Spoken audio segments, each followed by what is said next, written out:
Good afternoon, everybody. I'm Luke Kennedy, the Tracks editor. Welcome to the Tracks Writers Panel. Surf riding, it's still happening. So joining me on the panel today, hosting it will be Tim Elliott, distinguished journalist from the Northern Beaches. The dog likes him. Probably best known for his work in The Good Weekend and also his memoir, Farewell to Father. Phil Jarratt needs no real introduction. One of the most iconic Tracks editors, still a fabulous surf rider, and working on a whole range of books simultaneously, as well as still contributing to Tracks. Phil Jarratt. Kate Allman is Tracks' leading women's editor. She also writes about a whole range of other sports, including skiing, soccer, and hockey. Also plays elite level hockey as well. Jake Stolte is Tracks' digital editor, all the way from Jersey Island in the UK. So I'll hand the mic over to Tim, who's going to host it for the evening. Hello, everybody. Thanks for coming.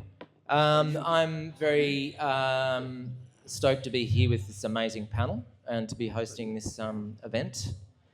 And in this incredible place. I haven't been here before, I hadn't seen it, but I'd heard a lot about it, so pretty thrilled I can be here. Thanks, Luke, as well, for having me and having us. So I'd like to, the panel's meant to be about surf writing, so I guess it's about all sorts of genres, whether it be travel or gonzo or shaping stuff or books, mags, a whole range of stuff. And I wanted to begin by, what's that? Is that a bird out there? What's that?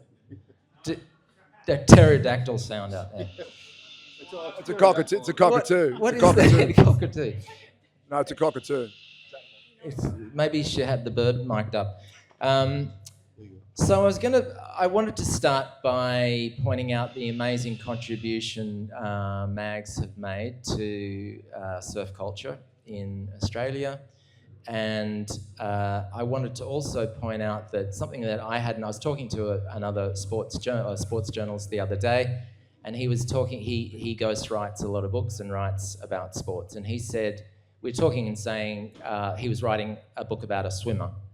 And he said, and I said, it wasn't Ian Thorpe, it was another big name swimmer. And I said, my God, that's going to sell its tits off. That's going to be amazing. And he said, actually, you'd be surprised, books about swimmers don't really sell. And books about a lot of other sportsmen and sports people you'd think would sell really well don't actually sell. And I said, well, how do surf books sell? And he said, really well. Surf books sell really well. And it's not what I thought. And he said the reason that they they sell quite well is because there's been a history of surf magazines in this country, and there's been a shitload of magazines from Tracks, Surfing World, Waves, you name it. There's been a lot of surf mags in Australia that come up, and he said it's actually trained surfers to read, and it's a cultural thing as much as anything. So surfers have grown up for a long time now, actually reading, getting used to reading the written word, and it's you'd be surprised, because I always thought it was quite a almost anti-intellectual pursuit, surfing, but it's not. There's lots of ideas out there, and it's partly due to Luke and Tracks. So I wanted to talk to you, Phil, about what contribution you felt you were making way back when you were the editor of Tracks to Australian literary history.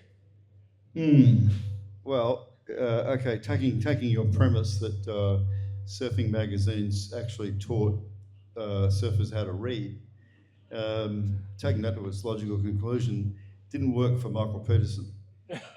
He interviewed by Tracks in the very early days. The most prominent statement he made in the course of a 1.5 hour interview was, "I could say, but I won't say."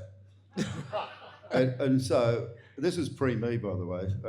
I did several interviews with MP later on, but This was before I became the editor. And so all he could say was, I could say, but I won't say. So that was on the cover. That was the cover line of that issue, I think. Cryptic. Yeah, and you know, that was to me, that was when I look back on those early 1970s issues of Tracks, I think, well, that really kind of fed the idea that surfers were illiterate. But of course they weren't. And I mean, you know, I was first published in a surf magazine in the late 1960s when I was still in high school. And it was Surfer Magazine in the United States, a column they had called Our Mother Ocean. And I wrote an article about what they were doing to Bellambi Beach on the Illawarra coast, which was one of my home beaches. And they were installing a sewage outlet system that was going to destroy that whole section of coast. And it got published not in Australia, but in the United States. And I got $25 which at the time was worth about 12 Australian dollars. But, you know, And why didn't it get run here? Because we didn't have an environmental consciousness in our surfing magazines at that time. The surfing magazines was Surf About had been and gone, so it was just Surfing World. And John Witzig was then editing a magazine called Surf International, which did have an environmental conscience and consciousness. But I just knew that this column, Our Mother Ocean, was going to have a global audience. So I you know, like any dumb little, you know, 17-year-old kid or wherever I was, I sent it off to that column, and not expecting it to be published, but, you know, hoping for the best. And that was my first published article anywhere ever in the world. So I was pretty stoked. Even with the $25 that was worth 12 Australian dollars, it got me started. Anyway, that was my experience. And when I eventually became the editor of Tracks in late 1974, I think, there was a lot of work to be done. I think it had been in its first 4 years, Tracks had been a kind of a hippie manual. You know, it promoted all the hippie ideas. But by 1974, What were the hippie ideas? Sorry? What hippie ideas? Sex, drugs, and rock and roll, and eating really well. And eating well. Yeah, eating lead bread and stuff like that. Luke, maybe you should have more dietary advice. Yeah. We have a recipe. Anyway, it's time to throw it to the next bloke. But anyway, I thought all this stuff was good, but we needed to be aware of what was happening now in surfing. What was happening now in surfing was that pro surfing was happening in various parts of the world. And it looked like our best surfers could make a career out of it.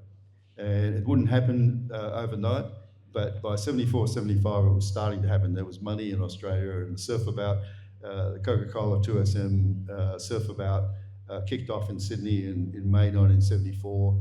And that was the world's richest surf comp. So the whole complexion was changing. It was, And Tracks had to move with it. What did Tracks have to do with that? How did Tracks foment that kind of? Well, Tracks had nothing to do with it, other than report on it. But you know, and I wasn't working for Tracks at that point, but I was friendly with Albie Falzon, and I convinced Albie that they really should do some coverage on this pro surfing event. And he was like, oh, I don't know, you know, I think Tracks readers, really, they're not interested in surf comps that much, you know, but they were becoming so. It was inevitable. And they were interested in heroes, and the heroes were in the events, of course. So it happened. It probably happened to the detriment of a lot of the interest of a lot of the early purists who thought Tracks was the best thing ever. And I did too. But you have to, with any kind of magazine, particularly a magazine that purports to be a here and now news magazine about a sport and a lifestyle, you have to move with the times. So, Luke, how is leading? So, social change is led by you know, the written word or a magazine, or does the magazine reflect what's already going on, or how does it work? I think it's always a combination of the two. You're always trying to be a cultural leader. You're trying to set the pace somewhat. I think you do have to come up with some innovation and some good ideas. But you're also, guilty of great hubris if you think you're the only one coming up with great ideas. So you have to be mindful of who the trendsetters are, for want of a better word, who is really going to be influential in the surfing world, who is doing something innovative, something exciting, and then you have to reflect that. But I mean, surfing is incredible, like we were talking about outside, surfing is incredibly dynamic now. There's much more space for unusual people, unusual characters, different boards, different ways of being a surfer. So how do you make sure that you actually, that you're a part of that, and you, when you say that you know who's interesting to follow, it does not... Well, I guess there's two types of surfing that you try to do. I try to do more of one than the other. There's surfing and paddling out and being aware of everything that's around you. Yeah. And that's, a lot of what's involved, and being observant when you do that. And of course, people spend a lot of time surfing the net now. Well, I try and do less of that and more of the latter. And that's probably my main source of, I guess, information and education and learning about how to stay on the cusp. It's seeing things in person and being in the water. And I guess, you talk about interaction with surfers as well. Surfing's always been a little bit different to other sports, say tennis or motorsport, in that to have access to the athletes, historically, all you had to do was paddle out alongside them. Yeah. And I've written many stories from that perspective, and I've made many contacts to write stories. It's changed a little bit, but I can remember early on as editor trying to corner Dane Reynolds for an interview and chasing him up the stairs at D-Bar to kind of track down this kind of very introspective surfer who at the time was, probably the most influential surfer in the world. And you literally had to chase him down to kind of corner him and get a phone number and get it done. So yeah, there is a lot of direct interaction with the surfers. And I think if you think you can really immerse yourself in surf culture simply by experiencing it through a digital medium, then you're not really doing it. I think the digital medium can be a reflection of what's happening, and that's what it should be, but you're not experiencing it if you're just absorbing it through the internet. But Jake might have a view on that. He's the Track's digital editor. I mean, yeah, in terms of digital, everything's so easy to access these days, whether it's through Instagram, Facebook, YouTube, that I think we are all guilty of using those as our sort of main source of information. But like Luke alluded to, I think sometimes you're almost better having that person-to-person interaction. And I think some of the best stories that I've picked up in my time have just come on the fly and come from simple conversations where you're just chatting to someone and then something might spark your interest, and then that kind of leads to a thought process and then leads to a story eventually. So I think it's always key in journalism to have that person-to-person interaction rather than just sort of relying on messaging people on social media. And like we were saying before, I think surfing is fun. People always, there's definitely a sort of undercurrent of surfing. So surfing's become so generic, so commodified, so homogenous. I think that's absolute crap. I just think surfing's so much more, like you were saying, dynamic. There's so much more space for individual characters, for different surf craft, whatever you want to surf. I mean, I used to work for Tracks in the 90s, and if you, if you weren't surfing a performance surfboard, then it was very unusual and you were thought of as a complete weirdo. And now it's, you've got people surfing all sorts of stuff, and it's absolutely fascinating world if you're a surfer. And that, I guess that also extends to women. I mean, there are so many more women surfing, and it's just a brilliant thing. It changes the vibe in the water. So, Kate, what do you make of that, and why did that happen? Oh, well, first of all, isn't it amazing the amount of women we're seeing in Tracks magazine and in mainstream media now? Let's go. I mean, you probably saw it when I was a kid. I loved Tracks. It didn't stop me from loving surfing, but it kind of was just a normal thing that all of the surfers in the magazine were men. And I remember how I had all the tracks posters on my wall, and I had Owen Wright when he was like 14 surfing Pipeline. It was a great shot. I think it's probably still in my room down at parents' house. And that was kind of just normal, and you didn't question it. And I think you get older and you realize how backward that is. And it really does take a lot to turn around the Titanic. And I think there's probably a few women in here now where previously there would have been maybe fewer women or no women. When I learned to surf, I was often on my own out there, and now it's kind of 50-50 in the water. So hands up all the girls here, thanks for coming.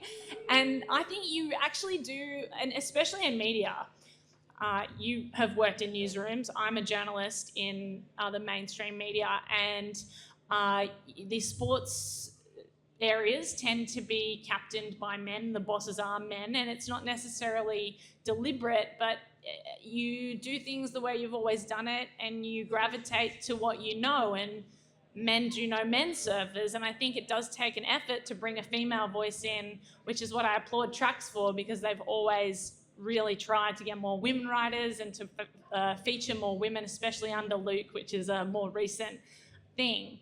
It takes a woman's voice to have that perspective and to say, actually, we don't want to talk about that, we want to talk about that. Or maybe, a woman, Luke pointed that out before, a woman wants to write about men surfers, and that's okay too.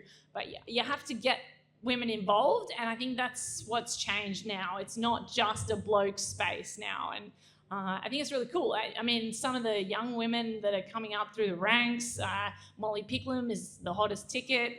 Erin Brooks, another one who's going to be an absolute star. There's a whole bunch of new faces, and I really think there's a perspective that women bring that is different to men as well. They surf a little differently. Obviously, bodies are different. It's kind of like any sport where men and women's sport is different, but it's no less exciting now because there's so much talent in the water. It's different, but it's awesome in its own right. And the only other thing I'd say is that my experience is interviewing women surfers compared to men. The women are very grateful still for the spotlight, and they're generous with their time, and you can tell how grateful they are that we're bringing women up and making that effort to do so in media. So big round of applause actually to Luke, who's been instrumental in that. Yeah. So Kate, do you, when you write for women, writing about surfing for Tracks, so are you writing, you don't see it as if you're writing for women or for men, you're just writing about surfing. And so how do you think women, how does the experience for women and men differ, the way they see surfing, the way they enjoy it, the way they experience it? Is there any difference with the way they... That's a really hard question, because I don't think women are a homogenous group, just like I don't think men are all the same either. Like surfing's so dynamic now. Everyone experiences surfing in their own way. I do think possibly women, because of the history of being seen as women can't surf, girls can't surf, there's kind of a community that when you see other women in the water, you are immediately friends, and you'll help each other out or give each other waves. I do find that's kind of something different. It definitely civilises the lineup, that's for sure. I think it softens it, I think so. And I think that even surf culture as a whole, since women, maybe it's the timing, or maybe it's because women came in and had an impact, but I think there's less of this sort of localism that we used to maybe see around Sydney particularly, and there's more community that welcomes anyone from any background, any gender. Is there, I just wanted to ask from an age perspective, like Phil, is there all the way through our ages, is there certain things that you could do, certain things you can't write about now that Tracks would have covered years ago in a certain way? What's changed in the way you can cover stuff? Well, if we can, do you mind if I just talk about the women aspect? Because I was fascinated to hear what Kate's take on that was. But I'll come back to your general question, but just on women and surfing. you know, you say that Molly Pickham's currently the hottest ticket in town or in Australia, and she is, and check, and she certainly is, but 60 years ago, the hottest ticket in Sydney in women's surfing, which was a thing, was a lady called Dorothy DeRoy. And Dottie was here in this room on Friday night, and she's still stoked, you know, but she was a New South Wales champion, and she didn't win it because she was the only one out there. She won it because she was the best of a whole crew of women who surfed quite well. And remember that we're talking about heavy old Velzy Pig, basically Velzy Pig style longboards. They weighed a ton. You could, you know, like a small woman would have difficulty turning them on the face of a wave, so they'd probably have to just sort of top turn and keep going in that one direction. But they were surfing. They were surfing well within the limitations of their equipment. And women's competitive surfing was a big deal. But then a couple of years later, it just sort of dropped away, and it stayed that way basically through the rest of the 60s. And they were overtaken by men, and the magazines took no notice of women until there was a resurgence with the shortboard revolution, really, when women could manipulate surfboards better on shorter equipment. But it did exist back then. Now, to your question, Tracks, the way Tracks handled women's issues through its first decade was pretty bloody appalling, you know, to be honest. And I put my hand up, you know, I was part of it. We often did stuff we thought was funny, but when I look back at it, I cringe. And like what? Well, give us a specific paper bag. A wonderful woman who shall remain nameless, but who was our office secretary. Well, in today's parlance, she was our PA, and we were doing an article about women, how things are changing for women, not only in surfing but in society, in different sports. They were getting more prominence and so on. Written by a great writer called Annie Burton, and I wanted to have a visual that was going to be arresting and make people read the article because it was a really good article. And so we just mentioned to our PA, who was a beautiful girl and often paraded topless on Whale Beach, that we just asked her if she wouldn't mind doing a photo with you know, a naked photo on the beach. Would you mind if we put a bag over your head to make a point about attitudes to women? And Mary, I just blew her name. Anyway, the woman who shall remain nameless said, "Yeah, no problem." So we walked across Whale Beach Road, and Frank Pithers, staff photographer at the time, took a fabulous photo of our PA with naked, except for a paper bag over her head. That said a lot about where Tracks was at in relation to women's issues back in the early mid-70s. I think we improved as that decade went on, but we needed to. It was pretty appalling. And what about Indigenous surfing? So that, I mean, what space is there now to explore that, Luke? What are you doing there? Yeah, look, I think it's an important part of the track space. I think you don't want to. Well, we're celebrating the 600th issue of Tracks at the moment.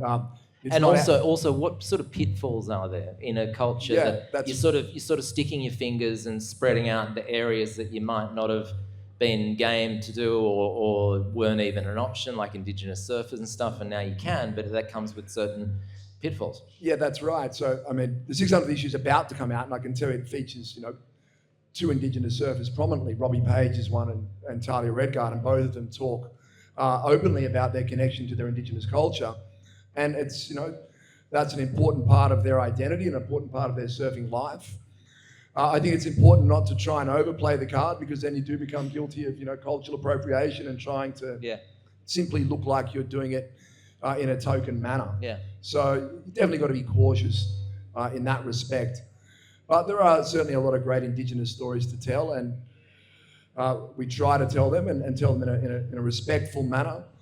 And you know, we have to be honest. You know, we're a coastal nation, and the Indigenous population had that first really close connection with the coast. So there's a natural synergy there for sure. And Jake, you came from England and you came from Jersey Island, right? Yep. So when you arrived here, how did you think surfing was being treated in the media and by the surf media, but also more broadly? Well, I mean, more generally, for anyone that doesn't know, Jersey's an island in between England and France. The island is smaller than the northern beaches itself. So yeah, I come from quite a small place. So I mean, surfing in Jersey, we have like a very core community of surfers, but your life doesn't necessarily revolve around surfing. Obviously, in the UK, the waves aren't always great and it's pretty cold in the winter. So not everyone surfs, but moving here, it's interesting. Everyone's life seems to revolve around surfing, whether that's going surfing, talking about surfing, going to things like this, or going to film premieres, etc. So it's interesting moving to Australia and sort of being immersed in a culture where everything is sort of based around surfing, and even down to board riders clubs. In Jersey, we have one surfboard club, and like board riders clubs, it relies on volunteers. We were lucky to get 1-2 contests a year, and now coming here, I've had the opportunity to join a board riders club, get to surf in a contest every month and hang out with mates, and there's that sort of camaraderie and social aspect to it as well. And Kate, sorry, I'm going back in the conversation a bit, but when you say you were growing up and you had a picture of Owen Wright on the wall and it was pretty much only guys you were looking at. But so how did you get into surfing then? What sparked your interest? Yeah, I was one of those girls who wanted to do everything my brother did. My great-grandma built an old shack down the south coast. I grew up in the Southern Highlands before it was bougie, landlocked area. Everyone left before they were 18, so I did move out quickly. But our summer holidays were spent down the south coast near an area called Dolphin Point. If anyone knows Point Northeast, that is my local. You will know there are some fibro shacks on the headland there. One of those was built in the 40s by my grandma, and that was where we would have our summers. So outdoor dunny, the whole thing, no phone reception. All you can do is surf. So it was a short route to getting good quickly. I never got great, but loved it. And I guess my dad and my brother surfed, and I would go surfing after that every weekend when we weren't down the coast with my dad's friends who all rode motorbikes. And I got my L plates by driving an hour down to Werry Beach or to the farm to get my L plate hours and also go for a surf every weekend and occasionally during the week when I was being cheeky and I had a double free in the morning at school. So yeah, and I also, going back as well, like, sorry to cut like the conversation, but going back to the women's issue, I think we also need to make the point that there is still so much to do, and we've come a long way from putting photos of women with plastic paper bags over their head, and it's good. But I do think that we all need to admit, and I think we can all agree, that there's still less coverage of women, and we could do more, and that's something we're trying to do, even on our social media, in our magazine. We've still got to change the ingrained way it's always done. I mean, but when you were reading surf media, though, yeah. Did you feel it was talking to you as a woman, or did you feel completely left out, like, it's not talking to me? Do you know what I mean? That's a great point. No, I didn't. I mostly just looked at the photos. I thought a lot of the writing, to be totally honest, was pretty blokey and ladsy, kind of self. I can't describe it, but I never read it. I just looked at the pictures and kind of wanted to be. And I used to love getting the free DVDs as well. Remember when you got the free DVDs? Yeah, that was I'd watch the DVDs, thing, yeah. and I'd try and teach myself from the DVDs before YouTube. But you're right. Like, thinking about it, there was never content that spoke to me. And whenever, like, if Lane Beachley showed up in a magazine, I'd read it word for word. And I think, yeah, we've got to be aware of that too, because we're running a business as well. Surf media is got to be a business in the end. And if you're not talking to women or young girls, you're not talking to a huge market that's largely untapped at the moment. There's so much opportunity there to be speaking to a new audience and to grow into new realms for surfing. There's still a lot of work there, isn't there, Luke? Because, I mean, you look at surf, all mags, not just tracks, but there's still heaps of room there to contact that. I don't want to use that word market, but a whole bunch of readers who are really, love surfing. That whole female part of surfing that perhaps doesn't feel talked to, or does it? Or what do you think? Are you doing a good job, or are you? Oh, sorry. Look, for me personally, it just comes back to a good story. The first story I wrote for Tracks was about a surf trip down the coast with my mother, who surfed. Yeah. The second story I wrote for Tracks was an interview with a women surfer. The third story I wrote for Tracks was an interview with another woman, because I thought they were good stories. Yeah. And I think some of the women in surfing I'm an editor at heart, I'm a story lover. So I think some of the women at the moment have really exciting stories to tell. Maybe they're trying a little bit harder because they feel like it's their time to really claim their space in the surfing world. So yeah, there's great stories there to tell, and I'm happy to tell them. It requires a few things. A lot of people like Kate who want to tell those stories and pitch them to me as an editor. I'm always happy to tell them. I do think at the moment, to be honest, at the pointy end of surfing, the women's stories are probably a little bit more exciting. I think a lot of people would agree that someone like Erin Brooks or Caitlin Simmers is just a little bit more exciting than a lot of the men on tour. And why? Why do you think that? Oh, I think because they're very confident, their surfing's great, they're articulate, they're expressive, they've got an angle. It reminds me more of, and they've got character. They remind me more of the surfers that I followed in pro surfing in the 80s and 90s, because they were individuals. And I think probably men's professional surfing is lacking that somewhat at the moment. Phil, you were going to say something? Yeah, I couldn't agree with you more. Particularly about Katie Simmons. I mean, every time she does a post-heat interview, I'm going, oh, this is going to be good. This is going to be good. And she's pretty outrageous, and she's a real character. And what a surfer! But I just wanted to make a small note that I think it was in 1998, my publishing company produced a magazine called Shred Betty, which was girl-specific surf magazine.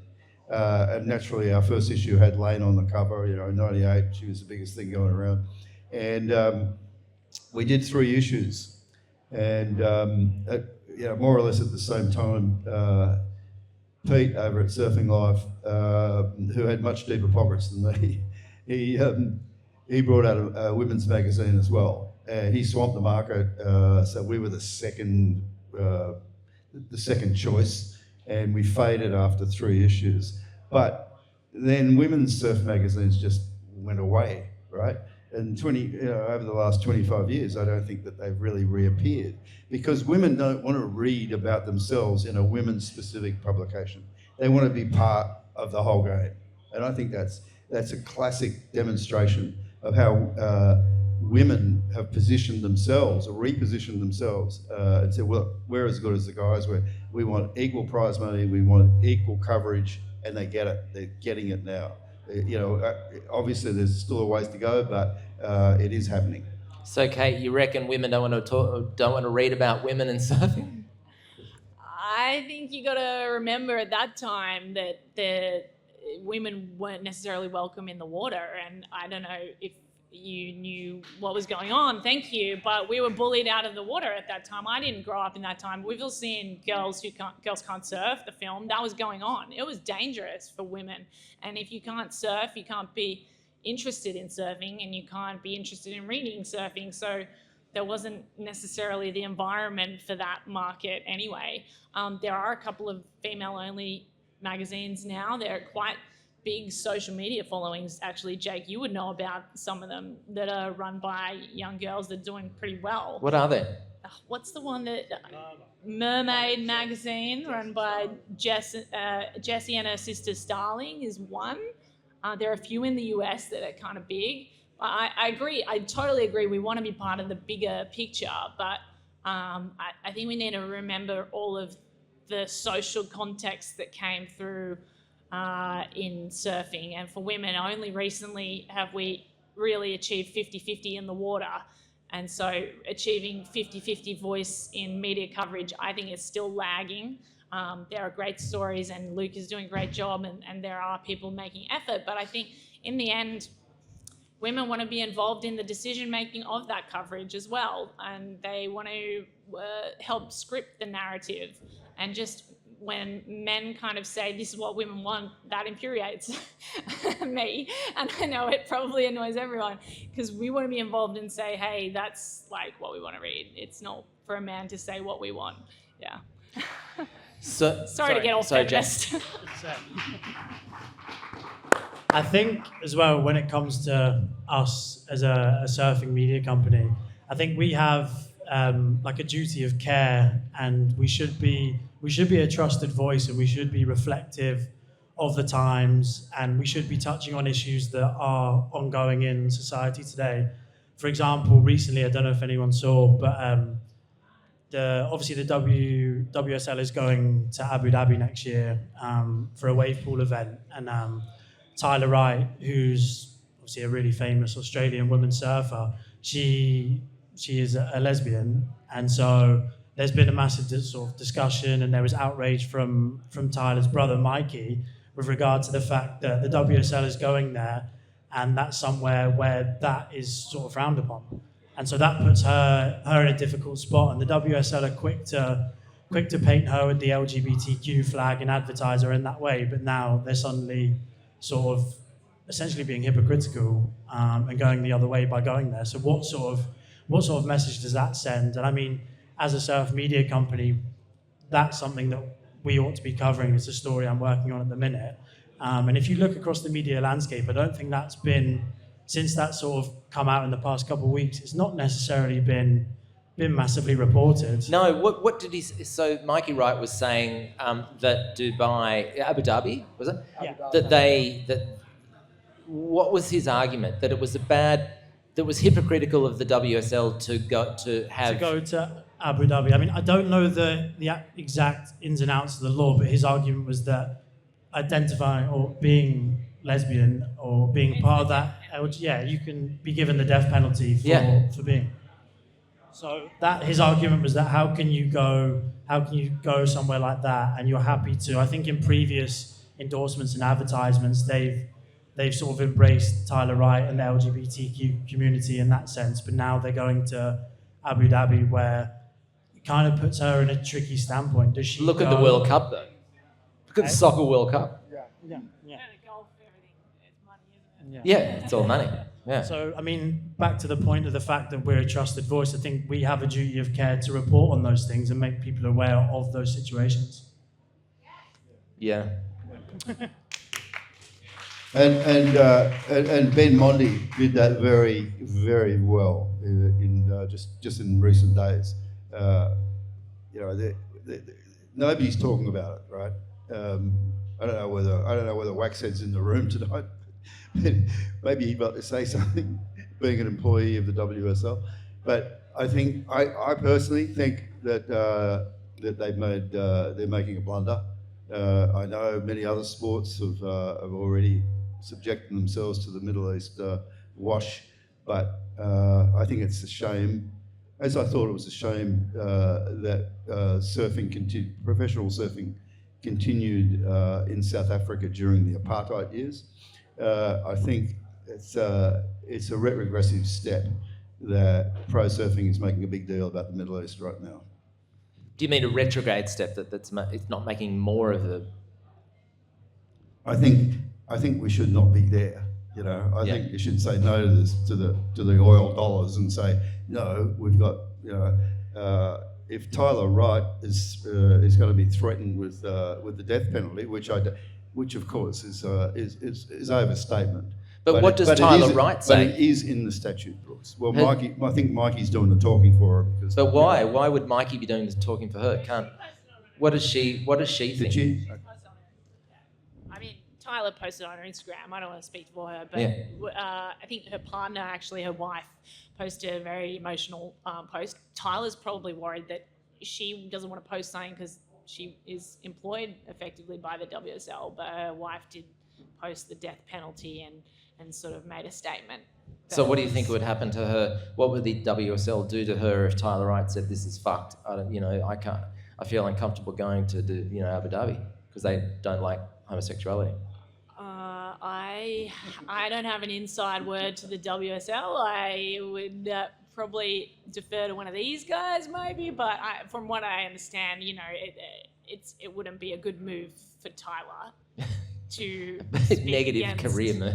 Yeah, I think it's pretty well known that there's a big power in surfing. There's not a lot of money. WSL controls a lot. And in any career, don't want to get offside with your employer like that. It's just fucked What do you though reckon, that Luke? her wife has to talk for her, but we know perfectly well what she thinks. Isn't that weird? Yeah, no, I think Tyler Wright is. I'm pretty sure Tyler Wright's pretty happy to be vocal about her view on it, and I think probably Tyler Wright's, not.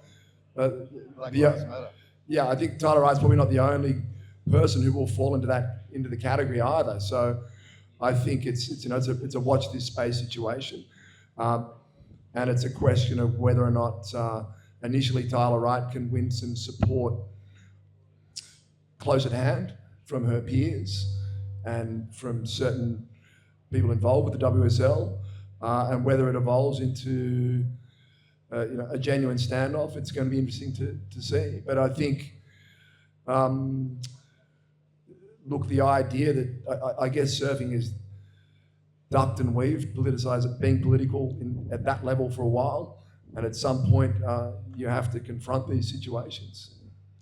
There was one thing I did, completely different topic, but working at a newspaper, and the way that going online's been, no one in the newspaper world around the world knows really how to deal, or has known really how to deal with the internet and how to make money online from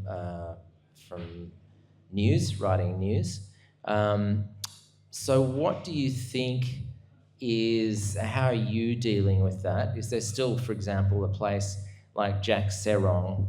I mean, he's just the most amazing long-form surf rider out there, I think. He's fantastic. Jock Serong, yeah. Yeah, Great rider, he's fantastic. And so how does Jock get a good look in online? Are people going to read online, long-form stories online? Do you think people are going to do that, or...?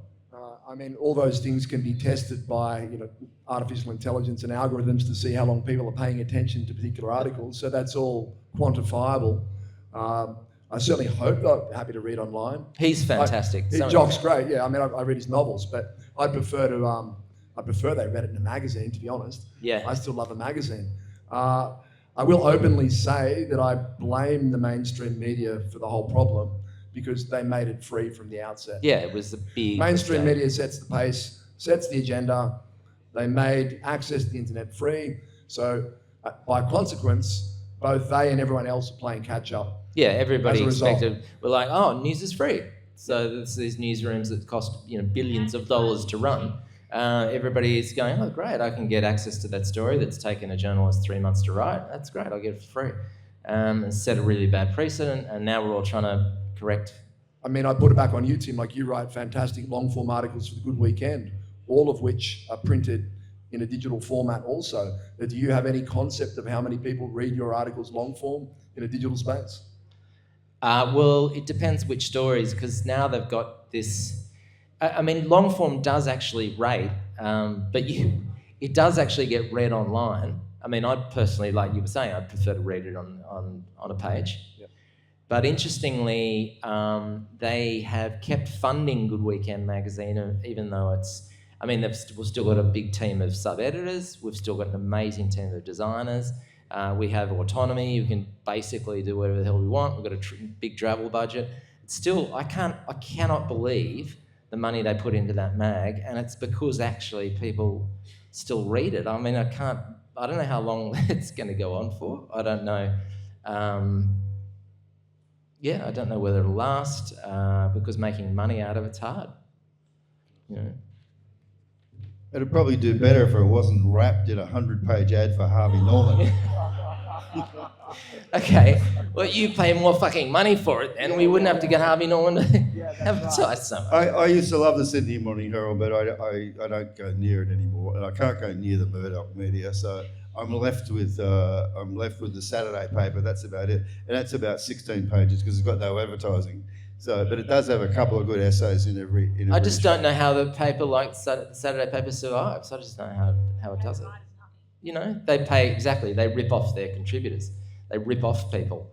The only reason that people like, and also Mamma Mia does that too, they fucking rip people off.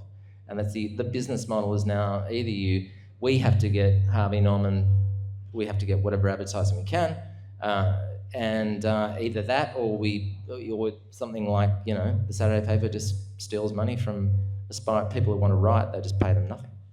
Yeah, well, sorry, but the Sydney Morning Herald, like Bali, is just one of those things I just can't go there anymore. Well, fuck you too. Oh! We're getting spicy now. I'm not going to read your books anymore. So, okay, look, it's been really cool. Can I just say quite simply, I still love print media. I get the Sydney Morning Herald delivered to my door every weekend. Woo! I love to read the paper. I love to read magazines. There's not much, it's as simple as that. If you enjoy good long form reading, if you like the idea of being immersed in something, then you can continue to buy a printed magazine and a printed newspaper. It's not that complicated. But if you don't, then there is a good chance that the art of making a magazine, of writing for a magazine, of shooting high quality photos that appear in a double page spread instead of a 2x2 inch screen. How anyone thinks that's better than that, I can't understand. It's weird, isn't it? It doesn't make sense. You know, the same way it's great to go to the cinemas every now and again and see a movie on the big screen than watching something on Netflix that's probably not as good as your old video store was with the selection. So basically we're living in a world where the convenience is king, and we are a kid with a new toy, and we're trying to enjoy it. This kid with a new toy is digital and social media, and we've been given it for free. So anyway, overcomplicated. The simple thing is, if you enjoy the process of a magazine or a newspaper, the simple thing is you're probably going to have to go out and buy it. And if you don't like it wrapped in a Harvey Norman ad, you probably got to be willing to pay a little bit more for it, or there has to be more of a culture of the purchase of it. It's simply economics. And as someone who's, you know, an editor who tries to preserve print media, and that means behind the scenes trying to pay writers and photographers, you know, a meaningful amount of money to perpetuate the publication. It's not easy. How do you reckon kids who are like 13, 14, 15 look at tracks as like, oh, why would I read track? I can get everything I want in stroke and just get threads and incredible surfing. I can look at, you know, the beach grid, or they go, oh, this tracks are so old, you know, why would I do that? How do you stay relevant?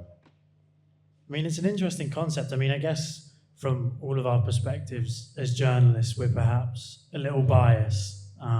But I think there'll always be, even chatting to everyone throughout the weekend, obviously we've been here all weekend selling copies of the mag and T-shirts and stuff. And even just chatting to people, I think there will always still be a core crew of people that do value print. I think from a journalist perspective anyway, obviously I write a lot of stuff. The majority of the content I write is for our website, but I still contribute to the mag as well. And I think there's always something special just about seeing your work in print. It brings about a different feeling compared to just seeing it on a website. And you hope that perhaps people picking up the mag feel that way as well. It creates sort of a different feeling to perhaps just reading it on a website. But I mean, we're in this day and age where I think younger generations, unfortunately, are brought up through the web. And so we do have to adjust. So I think it's about finding that medium, because a lot of people do consume their content through YouTube, Instagram, etc. And so original video content, I think, is super important in this day and age, because that's what everyone likes to do. Everyone's got a shorter attention span.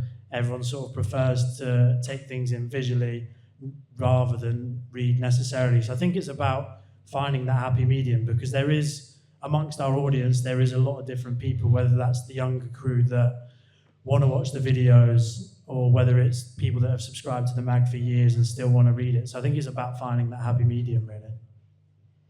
Yeah, I mean, people think about technology being things with lights and a screen and that sort of stuff, but I remember reading this article saying that paper actually was one of the most, and remains one of the most incredible technologies out there. Just a written bit of ink on paper. So you can take that to the beach, and it still has its place because you can take it to the beach. It doesn't really matter if it gets wet or sandy or sunburnt. You know, you take your phone to the beach, could get nicked, could get damaged. I just think, this is apart from what we're talking about, or maybe it's not because we're talking about media, but I think paper is still an incredible technology that gets underrated. Anyway, so there we go. What should we do now? I've got a question. There we go. Go for it. Can you explain how at the very beginning you found Tony Edwards? What was he like? And did you know what you were in store for? I think Phil's probably best qualified to answer that one. We had no idea what we were in store for. No, he was Tony, who has been a friend and remains a friend. He's now in his 80s and living not far from here, up in Avalon. He was an architect by profession, and he'd worked in London for quite a few years.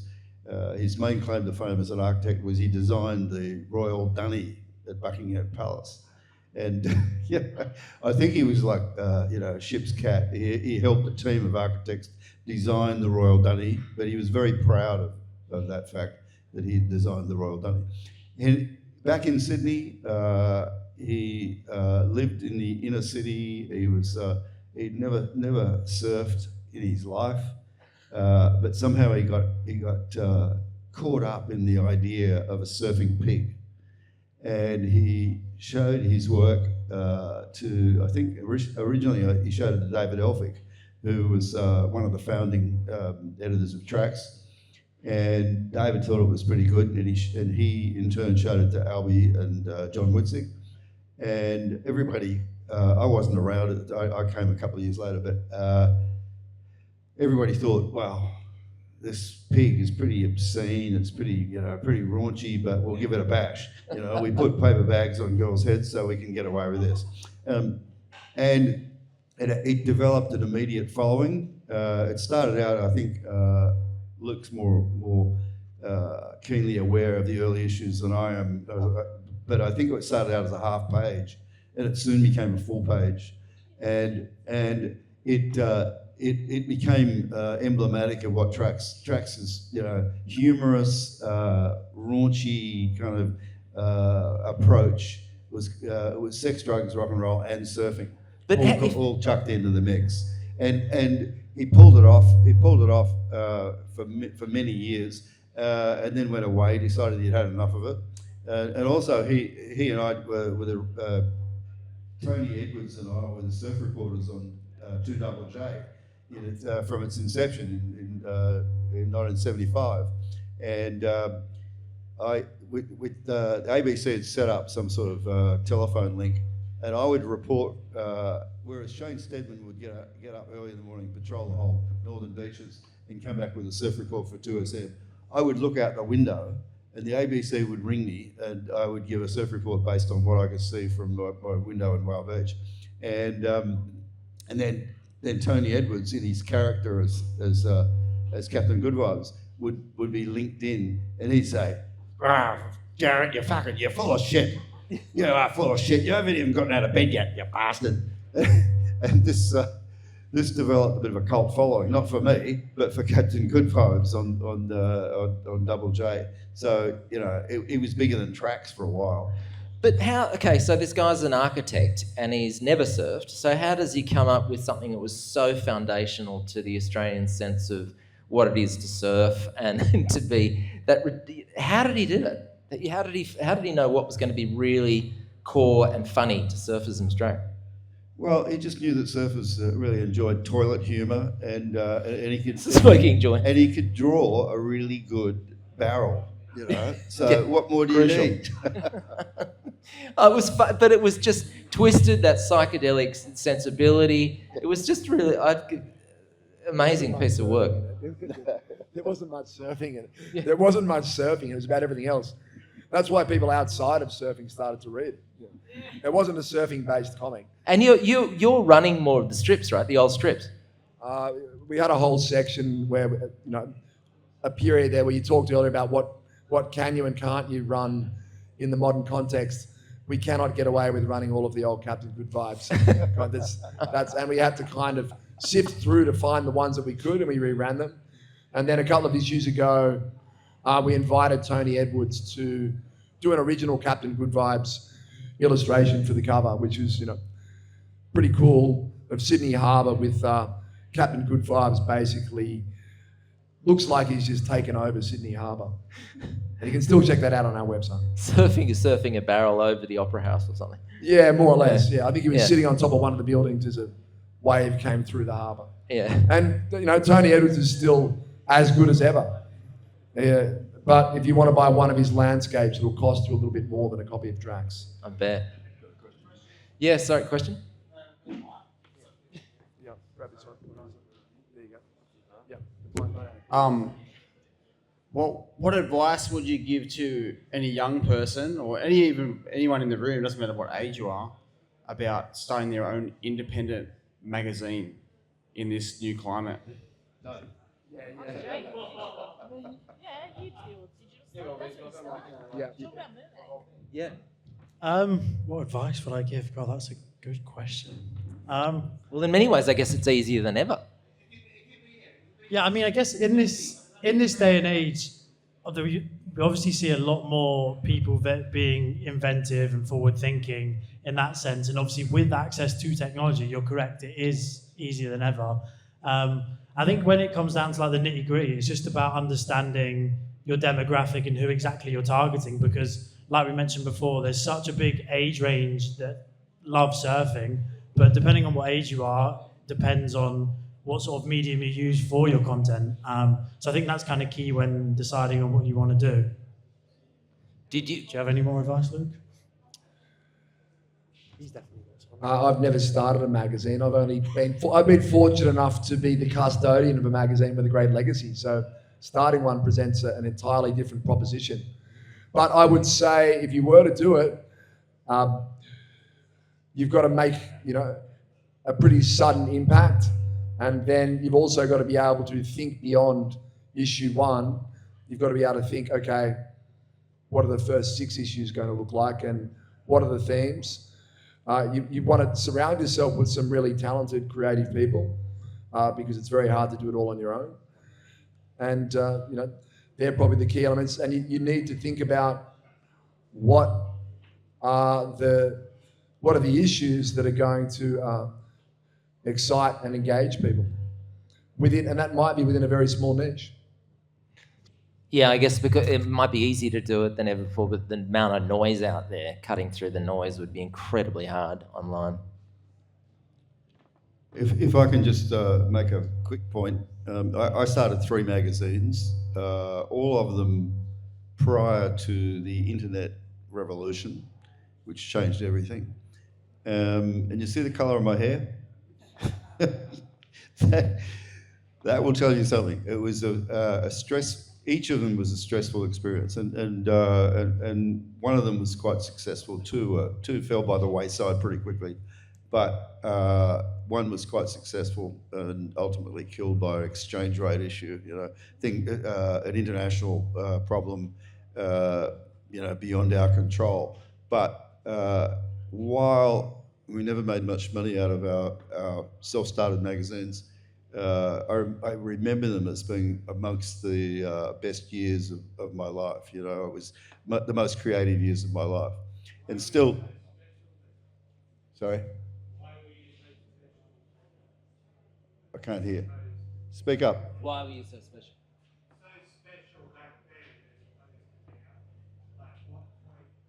Why was I so special? I think he's saying, why was Trax so special? Yeah. What made it special? Why was Trax so special? Why did it make it?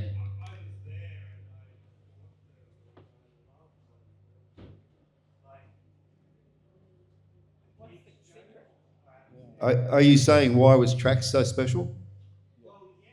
Okay, because it was unique. It was unique. There were copycat magazines that came out. Breakaway in Victoria was a pretty ordinary one, but then Backdoor with Mikey Gordon, the late Mikey. Are you still asking a question?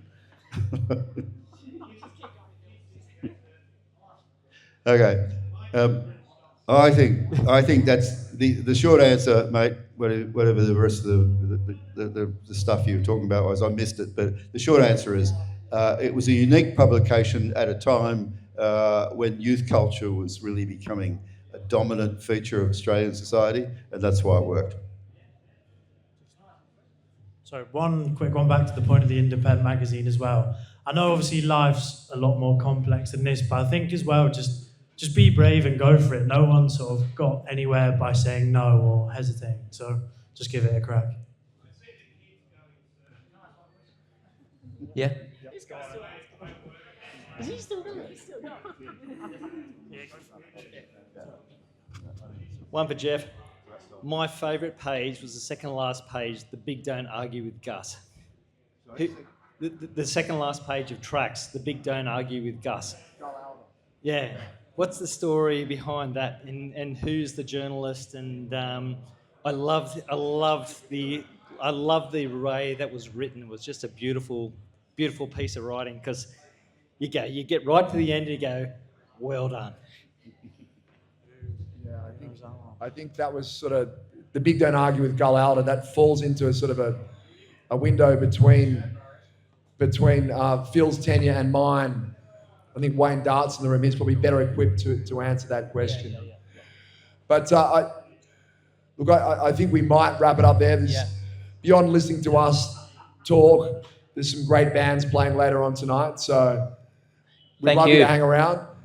And thank you very much, Tim. No, thanks, guys. It was fantastic. And thank you, everybody, coming along.